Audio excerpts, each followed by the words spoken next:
नमस्कार, मैं हूं सत्यपाल और आप देख रहे हैं CWB हिंदी न्यूज।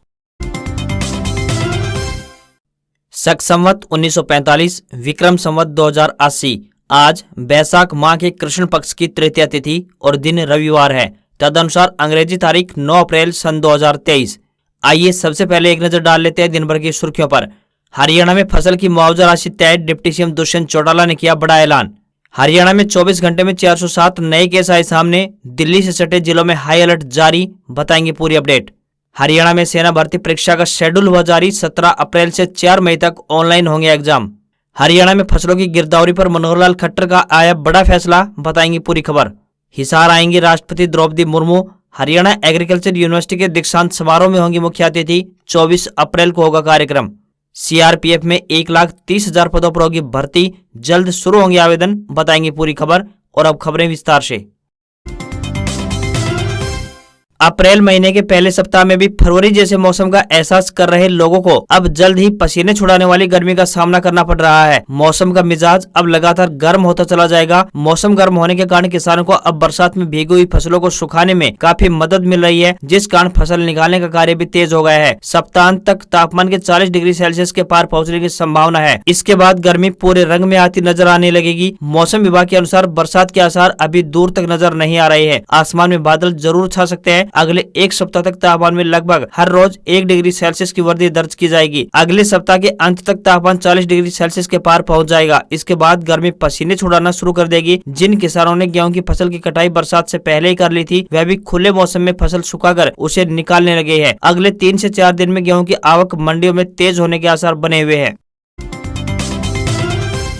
हरियाणा में बारिश ओलावृष्टि से खराब हुई फसल की गिरदावरी के संबंध में हरियाणा सरकार ने बड़ा फैसला किया है। गिरदावरी में तेजी लाने के उद्देश्य से सरकार क्षतिपूर्ति सहायक नियुक्त करेगी। ये पटवारी के साथ मिलकर काम करेंगे। सरकार ने बारिश द्वारा खराब हुई फसल के 500 एकड़ को क्षतिपूर्ति ब्लॉक में बांटा है। अब तक हरियाणा में 5,466 गाँव के 1,82,485 किसानों ने ई फसल क्षतिपूर्ति पोर्टल पर आवेदन कर 11 लाख एकड़ से अधिक खराब फसल का मुआवजा मांगा है। अब तक 10,57,000 एकड़ फसल का वेरिफिकेशन का काम हो चुका है। मुख्यमंत्री मनोहर लाल खट्टर की ओर से मई महीने में खराब फसल का मुआवजा देने की बात कही गई है। सरकार की ओर से गिरदावरी के लिए हर क्षतिपूर्ति सहायक को ब्लॉक में नियुक्त किया जाएगा। एक क्षतिपूर्ति सहायक पटवारी के साथ मिलकर खराब हुई फसल की फोटो, लोकेशन और टाइम स्टाम्प लगाने का काम करेगा। इसके बाद पटवारी सभी जरूरी दस्तावेज के साथ रिपोर्ट बनाकर जिला प्रशासन को सौंपेगा। सरकार का किसानों को जल्द और सही सहायता पहुँचाना इस योजना का लक्ष्य है।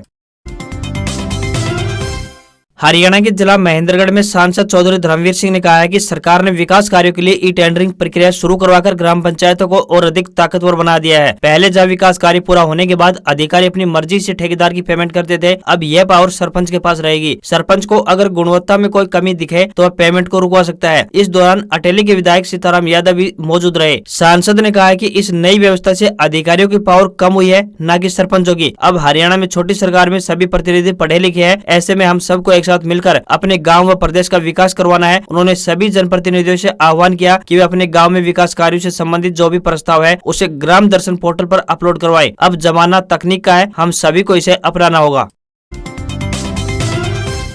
हरियाणा में कोरोना संक्रमण तेजी से बढ़ रहा है। संक्रमण के बिगड़ते हालात को देखते हुए दिल्ली से सटे सभी जिलों में हाई अलर्ट जारी कर दिया है। प्रशासन को इन जिलों में गाइडलाइन का सख्ती से पालन कराने के लिए निर्देश जारी किए हैं। इधर 24 घंटे में 407 लोगों में संक्रमण की पुष्टि मिली है। 1324 एक्टिव मरीज पहुंच गए हैं। सबसे चिंताजनक बात यह है कि सुबह की पॉजिटिविटी दर 7.28% रिकॉर्ड हुई है। हरियाणा के 3 जिले कोरोना संक्रमण के लिहाज से हॉटस्पॉट बने हुए हैं। गुरुग्राम में 206 नए केस मिले हैं। पंचकुला में भी यही हालात है। यहाँ 24 घंटे में 72 लोगों में संक्रमण की पुष्टि हुई है।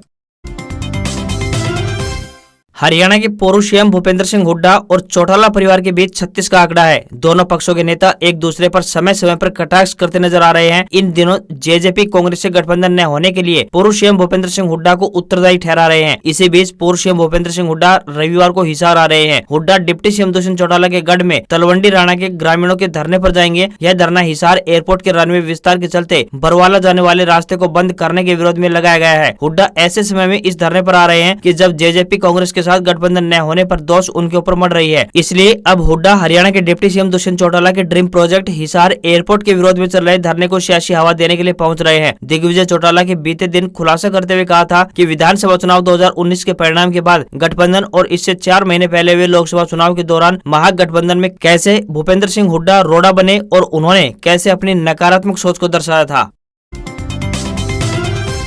हरियाणा में अब अपराधियों पर पूरी तरह से नकेल कसने के लिए आधुनिक तकनीक से लैस व्यवस्था की जा रही है, जिसकी शुरुआत अंबाला से होने जा रही है। अंबाला की सुरक्षा अब स्मार्ट सिटी की तर्ज पर आर्टिफिशियल इंटेलिजेंस यानी एआई इनेबल और फेशियल रिकॉग्निशन एप्लीकेशन से युक्त सीसीटीवी कैमरे लगाए जाएंगे, जो कि संदिग्ध अपराधियों एवं आतंकियों के चेहरे स्केच एवं फोटो से मेल खाते ही अलर्ट जारी कर देंगे। कैमरे ऑप्टिकल फाइबर केबल पर काम करेंगे और इसका सीधा प्रसारण सीसीटीवी कंट्रोल में होगा। गृह मंत्री अनिल विज ने बताया कि अंबाला छावनी की सुरक्षा की दृष्टि से 143 लोकेशन पर 485 सीसीटीवी कैमरे लगाए जाएंगे, जो कि एचडी यानी हाई डेफिनेशन नाइट विजन युक्त होंगे।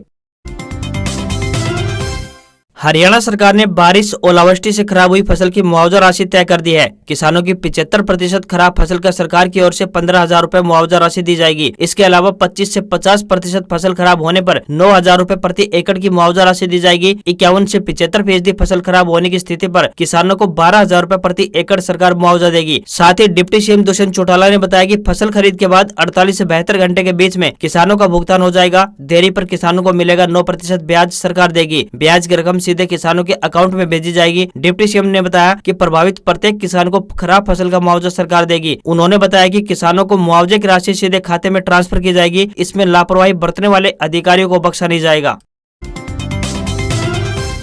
हरियाणा में 10वीं 12वीं के एडमिशन में अब फर्जीवाड़ा नहीं हो सकेगा। हरियाणा विद्यालय शिक्षा बोर्ड ने इसके लिए फुल प्रूफ प्लान तैयार कर लिया है। बोर्ड से संबंधित सभी स्कूलों को HBSC की ओर से निर्देश जारी किए गए हैं कि स्टूडेंट जरूरी वैध कारण होने पर ही स्कूल बदलकर 10वीं और 12वीं कक्षा में एडमिशन ले पाएंगे। साथ ही ऐसे स्टूडेंट्स की जानकारी स्कूलों को एडमिशन प्रक्रिया के 1 महीने के भीतर देनी होगी। हरियाणा में हर साल हजारों की संख्या में 10वीं व 12वीं क्लास में स्टूडेंट्स सीधे एडमिशन लेते हैं और बोर्ड एग्जाम में शामिल होते हैं। इसमें काफी स्टूडेंट ऐसे होते हैं जो रेगुलर पढ़ाई नहीं करते हैं। वे अपने गैप ईयर को भरने के लिए दूसरे राज्यों से फर्जी स्कूल लिविंग सर्टिफिकेट यानी SLC ले आते हैं और सूबे के स्कूलों में सीधे एडमिशन ले लेते हैं। एडमिशन के इस फर्जीवाड़े को रोकने के लिए बोर्ड ने सख्त फैसला लिया है। हरियाणा में सेना भर्ती ऑनलाइन एग्जाम का शेड्यूल जारी हो गया है। जानकारी देते हुए सेना भर्ती कार्यालय रोहतक के निदेशक दीपक कटारिया ने बताया कि 17 अप्रैल से लेकर 4 मई तक अलग अलग स्थानों पर ये परीक्षाएं होंगी। ION digital zone IDG 1 GT Karnal road Nai Delhi, ION digital zone IDG 2 GT Karnal road Nai Delhi, ION digital zone Faridabad Haryana, saint Andrews institute of technology and management Gurugram Haryana, web infotech technology private limited Nai Delhi में ये परीक्षाएं आयोजित की जाएंगी। इसके अलावा कुछ अन्य एग्जाम सेंटर भी बनाए गए हैं जहां पर ये परीक्षाएं आयोजित की जाएंगी। हरियाणा के हिसार से शनिवार को वृंदावन के लिए पहली रोडवेज बस चली। इस बस को सुबह 9:40 पर शहरी स्थानीय निकाय मंत्री डॉक्टर कमल गुप्ता, मेयर गौतम सरदारा ने हरी झंडी दिखाकर रवाना किया। यह बस हर रोज सुबह 9:40 पर आगरा मथुरा के लिए रवाना होगी। यह बस हिसार से वाया महम, बेरी, झज्जर, गुरुग्राम, सोना, पलवल, होडल, कोसी, मथुरा होते हुए शाम को 8 बजे आगरा पहुंचेगी। हिसार से आगरा की दूरी 400 किलोमीटर है। इसका किराया 465 रूपए होगा। इसके बाद अगले दिन सुबह 7 बजे हिसार के लिए वापसी रवाना होगी। हिसार से काफी श्रद्धालु मथुरा वृंदावन के लिए जाते हैं। बाल कल्याण विभाग गुरुग्राम में विभिन्न पदों पर भर्ती के लिए आवेदन मांगे गए हैं। आपको बता दें कि यह भर्तियां कॉन्ट्रैक्ट आधार पर की जाएंगी। आपको यहाँ पर यह बता दें कि सिर्फ महिला उम्मीदवार इन पदों के लिए अप्लाई कर सकती है। आवेदन करने की अंतिम तिथि 11 अप्रैल 2023 तय की गई है। हेल्पर कम नाइट वॉचमैन के पदों के लिए आवेदक 10वीं पास होने चाहिए तथा उन्हें 1 साल का कार्य अनुभव भी होना चाहिए। वहीं हाउस कीपर के पदों पर आवेदन भेजने वाले उम्मीदवार 10वीं पास होने चाहिए। वहीं हाउस मदर के आवेदक स्नातक पास होने चाहिए तथा बाल कल्याण या समाज कल्याण या शिक्षा के क्षेत्र में 3 वर्ष का कार्य अनुभव भी होना चाहिए। वहीं PT इंस्ट्रक्टर कम योगा टीचर के पदों के लिए आवेदक योगा व मेडिटेशन में स्नातक पास होने चाहिए। वहीं एजुकेटर के पदों पर आवेदन भेजने वाले उम्मीदवार मास्टर डिग्री व BEd धारक होने चाहिए। वहीं कुक के लिए आवेदन भेजने वाले उम्मीदवार 10वीं पास होने चाहिए तथा उन्हें 1 साल का कुकिंग कार्य का अनुभव भी होना चाहिए। किसी भी वर्ग के उम्मीदवार को इन पदों के लिए कोई भी आवेदक शुल्क नहीं देना होगा। आयु सीमा 21 से 42 वर्ष तय की गई है। इन पदों के लिए उम्मीदवारों को ऑफलाइन आवेदन करने होंगे। सरकारी नौकरी की तैयारी कर रहे युवाओं के लिए एक बड़ी खुशखबरी सामने आ रही है। केंद्रीय रिजर्व पुलिस बल यानी सीआरपीएफ में 1,30,000 सिपाही यानी जनरल ड्यूटी की नियुक्तियां की जाएंगी। केंद्रीय गृह मंत्रालय ने वीरवार को इससे संबंधित नोटिस जारी किया है। यह पद ग्रुप सी के हैं। आपको बता दें कि सीआरपीएफ में पूर्व अग्निवीरों के लिए 10% सीट आरक्षित रहेंगी। ये पद सीधी भर्ती के माध्यम से भरे जाएंगे। मंत्रालय की तरफ से जारी नोटिस के अनुसार सिपाही के कुल 1,29,929 पदों पर यह भर्ती की जाएगी। इनमें से 4,667 पद महिला उम्मीदवारों के लिए है। बाकी यानी 1,25,262 पद पुरुष उम्मीदवारों के लिए होंगे। इन पदों पर आवेदन करने वाले उम्मीदवार मैट्रिक पास होने चाहिए। आवेदन भेजने वाले उम्मीदवारों की आयु सीमा 18 साल से लेकर 23 साल के बीच होनी चाहिए। अगर सिलेक्शन प्रोसेस की बात करें तो उम्मीदवारों का चयन शारीरिक दक्षता, लिखित परीक्षा और मेडिकल जांच के जरिए किया जाएगा। भूतपूर्व अग्निवीरों के पहले बैच के उम्मीदवारों के लिए ऊपरी आयु सीमा में 5 वर्ष तक की छूट प्रदान की जाएगी। उनको शारीरिक दक्षता परीक्षा यानी पीईटी से भी छूट मिलेगी। हरियाणा के उप मुख्यमंत्री दुष्यंत चौटाला ने कहा कि सरकार ने पिछले 3 वर्षों में राजस्व विभाग के तहत कई सकारात्मक कदम उठाए हैं। इसमें जहां विभाग को मॉडर्नाइज और डिजिटलाइज किया गया है, वहीं स्वामित्व और लार्ज स्केल मैपिंग की सहायता से प्रॉपर्टी को विवाद मुक्त करने की दिशा में भी आगे बढ़ रहे हैं। उन्होंने बताया कि राज्य के 22 जिलों के 6,260 गाँव को लाल डोरा मुक्त करने की उनकी ड्रोन से 3 टियर मैपिंग का कार्य पूरा कर लिया गया है। शेष 5% ID का कार्य भी अगले 2 से 3 महीने में पूरा कर लिया जाएगा। आगामी 31 दिसंबर 2023 तक पूरे राज्य को लाल डोरा मुक्त कर दिया जाएगा। फिर हम गर्व से कह सकेंगे कि हरियाणा देश का पहला राज्य है जो पूर्ण रूप से लाल डोरा मुक्त है और यह एक प्रॉपर्टी डिजिटली मार्क्ड है। करनाल, पानीपत, सोनीपत और कुरुक्षेत्र ऐसे जिला है जिनमें सभी गाँव में ड्रोन फ्लाइंग पूरी हो चुकी है। इस मैपिंग का लाभ यह होगा कि कोई भी व्यक्ति कहीं से भी किसी भी प्रॉपर्टी को देख सकता है कि उसका मालिकाना हक किसके पास है। पहाड़ी क्षेत्र की सही मैपिंग के लिए रोवर्स भी खरीदे जा रहे हैं ताकि पहाड़ी क्षेत्र के 73 गाँव की भी लार्ज स्केल मैपिंग सही ढंग से की जा सके।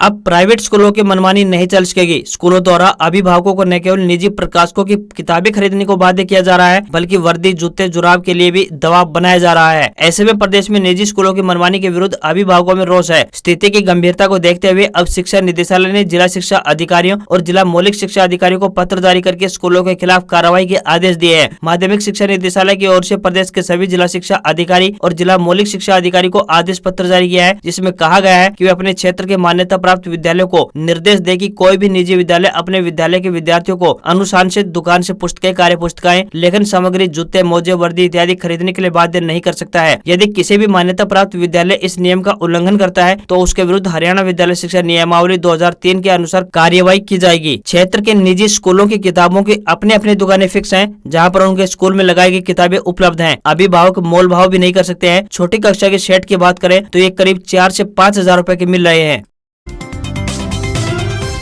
इस हफ्ते सोने चांदी के दामों में शानदार तेजी देखने को मिली है। सराफा बाजार में इस हफ्ते की शुरुआत की बात करें यानी 3 अप्रैल को सोना 59,251 रुपए पर था, जो अब 8 अप्रैल को 60,623 रुपए प्रति 10 ग्राम के स्तर पर पहुंच गया है। यानी इस हफ्ते इसकी कीमत 1,372 रुपए बढ़ी है। इस हफ्ते चांदी में भी 2,500 रुपए से ज्यादा की वृद्धि देखने को मिली है। इस हफ्ते की शुरुआत की बात करें तो ये 71,173 रुपए पर थी, जो अब 74,164 रुपए प्रति किलोग्राम पर पहुंच गई है। यानी इस हफ्ते इसकी कीमत 2,991 रुपए बढ़ी है। आज खबरों में बस इतना ही। देखते रहिए CWB हिंदी न्यूज। नमस्कार।